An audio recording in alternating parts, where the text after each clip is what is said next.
追女仔咧都要對症下藥嘅，一邊爬山一邊同佢講做人嘅道理。我哋嘅生活就似呢個高山，鬼屋探險啊，你嘅保護咯，好驚啊！係啊，你又攬住佢。點火咧就好似太陽咁啊！哇！即係第一日識，第二日表白可能。唔好第二日啦，夜晚即刻表白啦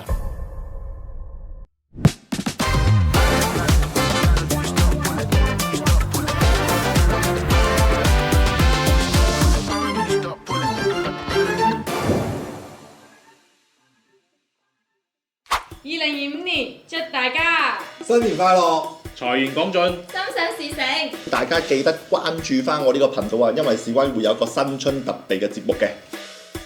祝大家新年行大運！歡迎嚟到我哋嘅頻道啊！誒，師傅啊，今日啲問題咧我就唔問你啦，我反而要請教下一行，問我咩啊？問你咩？問你點溝女咯？哇！嗰邊有啊，你唔好亂講啊！喂，點解唔問下我啊？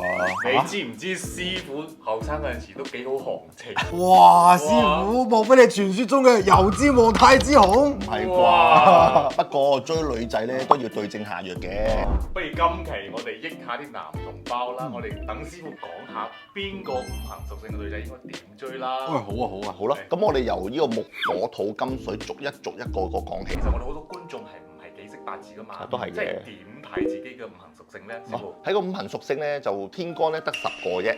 我哋係分木、火、土、金、水，再分陰陽的話咧係甲、乙、丙、丁、戊、己、庚、辛、壬、癸。好啦，點知道我哋自己係邊10個裏邊其中一個咧？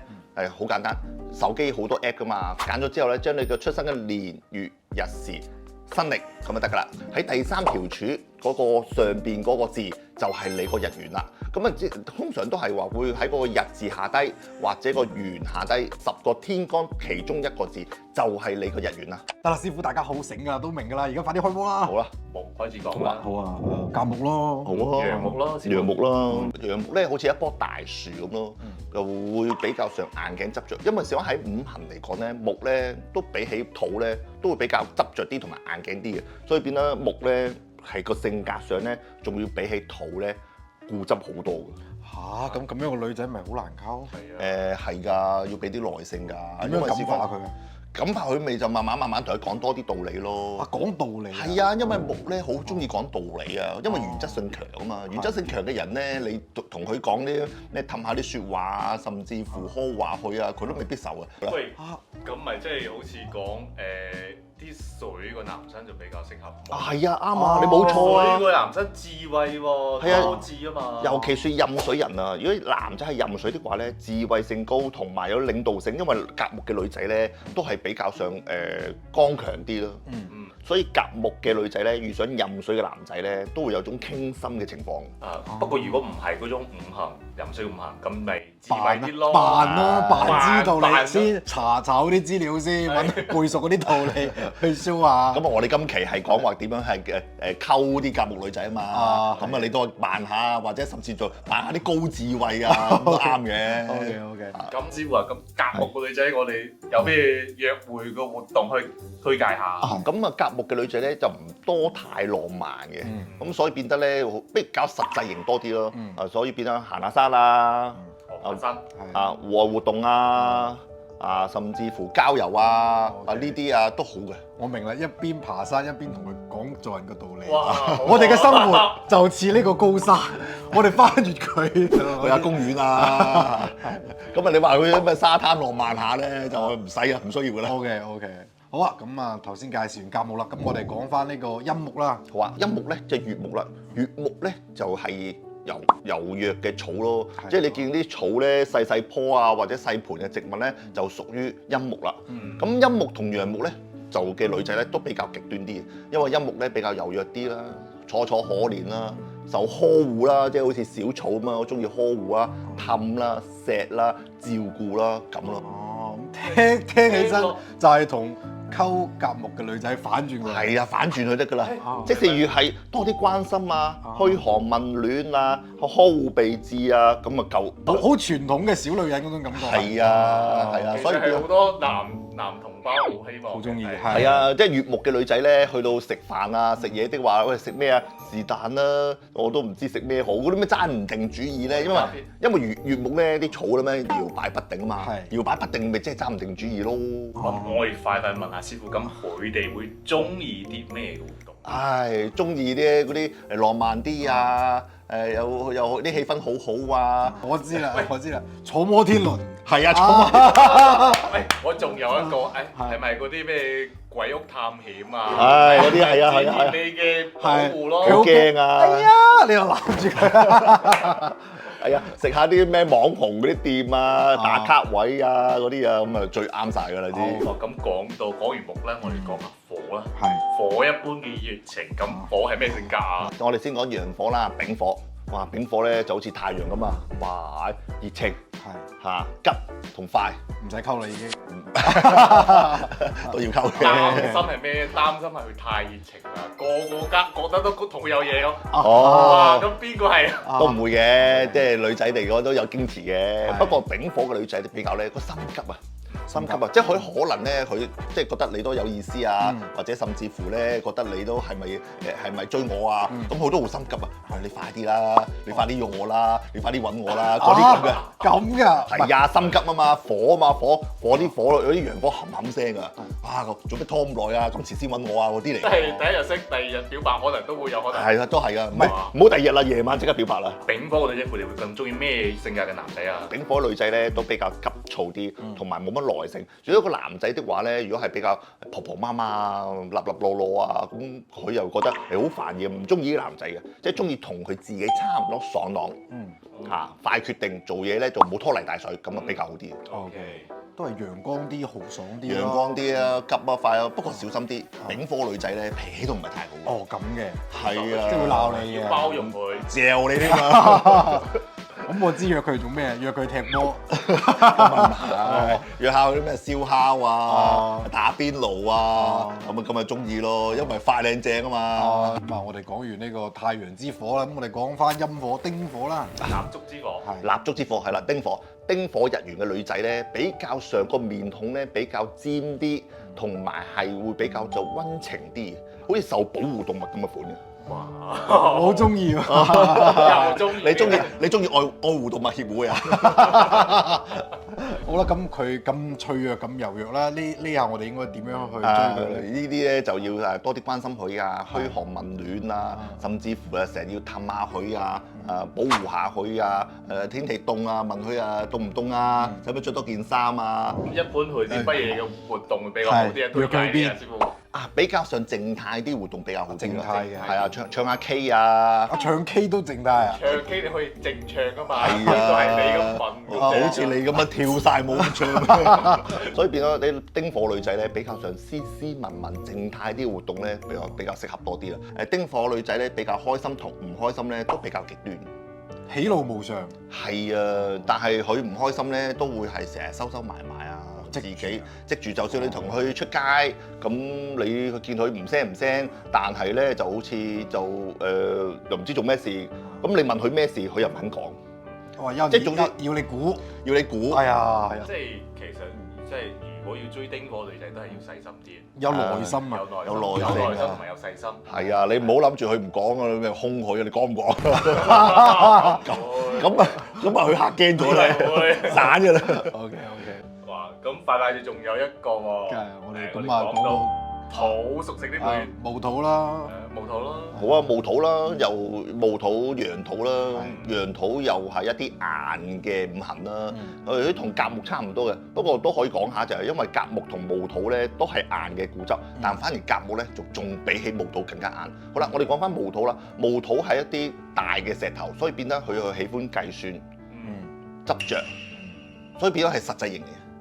實際嗰啲承重牆咁樣子，好厚實。係啊，你即係同佢出去食飯咧，佢好實際嘅。哇，咁細碟嘢幾百蚊唔值㗎，誒冇嘥錢。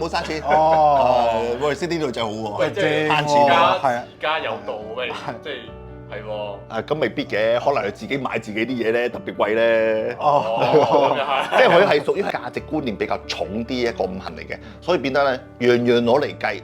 樣樣攞嚟比較嘅，我已經諗到去約佢做咩啦。你就每日上個團購睇下有咩打折嘅套餐。你冇啲過期。唔係當然出去拍拖行下街食下飯嘅，咁啊你要約會啊嘛。咁但係你去約佢食啲，哇嗰度有折頭啊，好抵啊咁啊，嗰度哇嗰個餐咧平時咧唔知幾多錢啊，而家打折啊，咁佢話哇咁抵啊，咁啊喂去咯。佢又覺得你好醒目，可以同佢帶嚟好多優惠。係啊，你唔係好啱遇到嘅女仔。係咩？你金融才俊嚟㗎嘛？我揾錢啫，我唔係慳錢啊嘛。好，咁我哋講下陰土啦。係，好啦，陰土啦，陰土係屬於己土啦，即係啲沙沙石石啦、泥土啦，所以變得咧呢啲女仔咧好就得人。哦，好就得人，即係嗱，即係好多種男仔的話咧，佢都比較上去容易遷就啊，適應啊，佢好喜歡去了解對方。哇！因為事關佢覺我得，話聲好似邊個你都係想嘅。因為己土嘅女仔咧，覺得去了解對方心思的話咧，係佢最中意嗰部分嚟嘅。真係好好喎，都係嘅，因為事關佢中意喜歡心靈上嘅溝通。心靈上溝通。係啊，佢喜歡個心靈上，大家都個心靈上啊，想法上啊，感情上啊，或者興趣上咧，佢喜歡去了解對方，大家去互相了解嗰種性質嘅。咁但係即係有咩活動會比較好容易會促進？知啦，個咁想心靈溝通了解對方，揾師傅算命啦，就係。啊，都好嘅。咁啊，若然我算到個男仔有啲問題的話，咪唔好咯。睇你識唔識做人啊，師傅？睇你有冇俾個師傅紅包？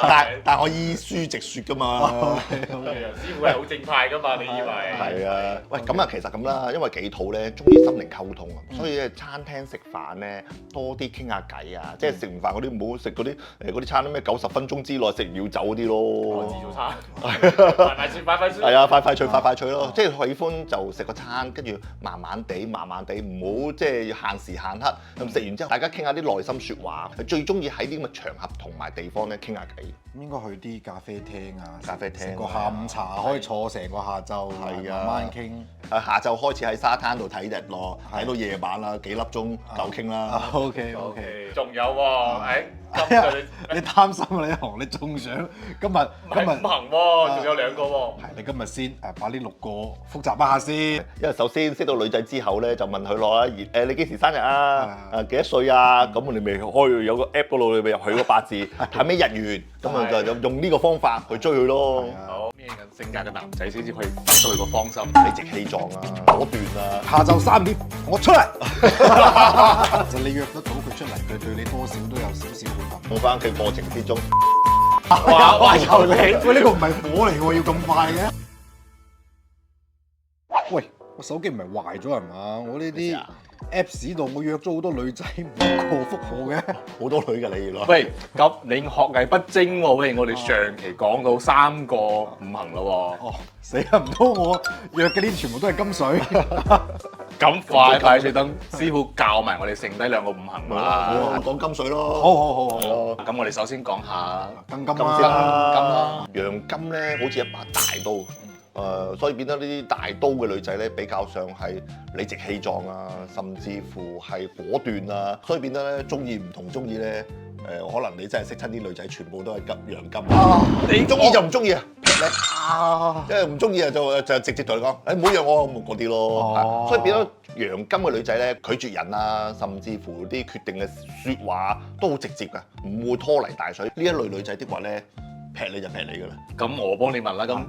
中意啲咩嘅性格嘅男仔先至可以得到佢個芳心啊？係啦，所以變咗金嘅女仔咧，就會係比較上喜歡一啲果斷啲啊，同我一樣啊，即係嗰啲男仔如果係有婆婆媽媽啊，揸唔定主意嗰啲咧，就比較差啲咯。因為金嘅女仔咧的話咧，佢都朋友比較多啲啊，朋友圈都比較上大啲啊，所以變得佢都喜歡同一啲呢一類嘅男仔話，即係 social 啊、傾偈啊、講嘢啊、叻啊嗰啲，因為自己金嘅女仔講嘢都幾叻嘅。咁如果我要約佢，我同佢講咩話？講多啲，你同我出嚟，你同我彈開，約佢去邊好？約佢邊去咁啊，梗係實際啲啦，因為金嘅女仔咧都係比較實際型多啲嘅，唔好浪漫啦，唔需要太過情調，好情調嘅地方啊，又唔需要啦，實際啲啦，講埋時間、地點、日期，咁啊同佢講咁啊佢就會比較上佢喜歡好清晰嘅男仔咯。聽日下晝3點同我出嚟。係啊，咁可能佢會驚咗你攝於你個會又威慢之下，淫威之下。哦，淫威之下。咁我哋講完陽金，咁我哋繼續等師傅講下陰金啦。陰金啦，咁啊始終陰陽咧都個分別咧比較大啲嘅。咁啊陰金咧比較上貪靚啦，嚇比較細心啲啦。所以佢如果陰金嘅咧，好喜歡細心分析個男仔。所以咧你識得啲女仔咧係屬於陰金的話咧，佢成日會思考你啲説話，諗你嘅興趣啊，諗你嘅嗜好啊，佢會好中意去諗同埋分析啲人。同嗰個丁火好似。似，因為事關丁火喜歡諗內心嘅嘢。哦。啊，就心金咧就會喜歡分析個人，個嗜好興趣啊，你係個人品啊，咁去諗嘅。所以變得咧，你心金咧，你識啲女仔的話咧，多啲用説話上去溝通，同埋係多啲去同佢講一啲道理，咁啊比較好啲嘅。帶佢去邊啲地方約會會比較好啊？因為心金咧，啲女仔中意靚啊嘛，愛美啊嘛。哦。高價啲餐係啊，即係品質啲、優雅啲、優雅啲，又貴又靚又唔抵又唔食飽，又食唔飽啊！真係喎。係啊，所以變得心金中意愛美啊，高檔啲啊，靚啲啊，環境好靚好舒服嗰啲咧，佢特別中意。啊，仲有一個方法，心金咧中意送一啲咧細緻嘅精緻嘅物品，所以你間唔中咧成日都送一啲小禮物俾佢咧，佢係特別開心。需唔需要有實用價值定係個真係靚就得啦，靚以靚為主。哦，實用價值梗係最好啦，細細粒嗰啲鑽石咧，咁啊最好啦。哇！成本好高。咁間唔中都送一兩粒啦，但平時咧送啲細件嘅小禮物、精緻嘅小件嘅，佢就會特別中意嘅。送花得唔得咧？都得，係女仔都得㗎啦。哦，終於講完金啦，咁我哋講翻最後啦，水啦，從壬水開始講啦，我哋。好啦，壬水咧，壬水個女仔咧係屬於陽水啦，係啦，屬於大嘅水啊，所以變得佢個性格比較開朗嚇，咁啊甚至乎朋友都特別多，咁所以變得咧，如果話追呢一類嘅女仔的話咧，都會係同佢多啲朋友圈啊，成一大班人一齊出嚟咧就係最好啦。即係好似啲劇本殺啊、狼人殺啊，即係嗰啲大嘅。桌遊咯，桌遊，桌遊好喎。係啊，當然有時間唔中都會係單獨聚會咯。咁你又約呢啲女仔的話咧，我有班朋友啊出嚟啊，咁啊有啲聚會啊，咁啊約佢出嚟先。嚇，咁啊喺嗰個環境喺個場合裏邊咧，同佢表白下啦。唔係嘛？唔係嘛？即係師傅咁。係啊，所以變得咧同壬水人約會先由一大班朋友，之後先至再單獨約會。降低佢嘅呢個防範。係啊，即係我哋譬如話，喂，將同一大班朋友出嚟玩聚會，咁啊聚會完之後話，你咪送佢翻屋企咯。哦。單獨送佢翻屋企咁啊，送翻屋企過程之中傾下偈啊，再表白下。哇！又你師傅你咁快嘅？喂，呢個唔係火嚟喎，要咁快嘅？壬水都響聲啊！響聲啊！快㗎，壬水都快㗎，因為事關咧壬水咧水主智啊嘛。係。水主智，所以變得咧佢都會諗下，哇！你幾時啊？幾時同我開聲啊咁嘅，咁佢都唔中意拖泥帶水同埋慢慢揣摩嗰種性質嘅，因為壬水好似大哥大姐咁，所以變咧覺得有啲嘢咁中意咪中意咯，唔中意咪唔中意咯，盡快啦，唔好再拖落去啦嗰啲人。其實你約得到佢出嚟，佢對你多少都有少少好感㗎。咁又係嘅，約多兩三次朋友聚會，咁佢都肯應承嘅，咁啊都 OK 啦。即刻要買。係咯，我哋講翻啦，咁陽水我知道係陰水啦。陰水咧就貴水，咁啊係一啲小水或者一滴水咯。咁呢啲女仔咧比較上喜歡諗嘢多啲咯。咁感性啲咯，因為小灣貴水咧係最陰嘅，咁所以咩都係要好似受保護咁多啲咯。係啊，溫柔嘅。即係無論點我就讚得啦。係啊，讚得啦。讚得啦。唔係我教你，你包裝下你喺呢啲社交平台，日日發嗰啲叫嗰啲雞湯語錄嗰啲。係啊，即係永遠都係講一啲氹下佢説話啊，溫暖啲嘅話，溫暖嘅説話，關心嘅説話。今日攰唔攰啊？咁日都好關心佢，了解佢，咁佢話好開心。哇！但係貴水嘅人咧，佢比較上多啲胡思亂想啊。即係冇安全感。即係你一句話，佢一個小劇場咗嚟啦。係啊，諗好多嘅。佢因為事關咧，佢好喜歡諗好多其他胡思亂想同埋其他一啲不切實際嘅嘢，所以變得咧你要多啲了解佢嘅心思，了解內心嘅世界。即係好似女人心做海底針，即係講係貴水。即係我同貴水講，我今日同師傅拍攝，佢就會諗師傅係咪靚女嚟㗎？佢咪但係貴水咧都有個好處嘅，係好過丁火啊，因為丁火咧亂諗嘢或者係諗咗啲負面情緒的話咧，唔講佢唔講嘅，哦貴水會講嘅。哦貴水會講嘅，表表達達嘅，因為表達欲強，因為小媽佢係屬於一啲唔安全感嘅人，所以好喜歡將一啲自己一啲感受啊同埋想法啊，同另伴侶分享。咁啊，講翻約會啦，我哋貴水嘅女仔係中意啲咩活動？係啊，貴水咧比較中意靜態啦，因為佢怕煩。我怕煩。係啊，怕煩哇一啲好嘈吵嘅地方啊，人多嘅地方啊，佢都唔係太中意嘅，因為佢中意諗嘢，靜靜地。如果太嘈嘅地方同埋太多人嘅地方咧，佢覺得好煩同埋好嘈。即係你千祈唔好社交軟件遇到個貴水女仔，我哋要跑步咧，係我哋要爬山，唔啱㗎啦。我諗下要去邊先，嗯即係我要安靜，要靜態。係你到屋企樓下接到佢，我哋唔使走，係上去。翻去睇個貓打關鬥係嘛？好啦，今日已經掌握咗好多知識啦，我先向嗰啲女仔表白先，你咁急㗎？你陰天乾易啲㗎。先講。係咁話時話，今日真係學到好多嘢啊！係不過咧，其實咧八字咧，師傅講嘅只係一個字啊嘛。係啊。其實每個人個具體情況都唔同嘅，咁就可以聯繫我哋嘅助理 WhatsApp 啊，等師傅俾一個專門嘅定數方案俾你，仲快脆啲。係啦，係大家想表白就唔好加呢度啦。係啦，係啊了解下多啲，了解下對方係好嘅。 OK，咁時間差唔多，咁如果中意我哋頻道，記得 follow 啊，等我哋振鴻師傅幫大家改善運程，追女成功。係嘅。係，我哋下期再見，拜拜拜。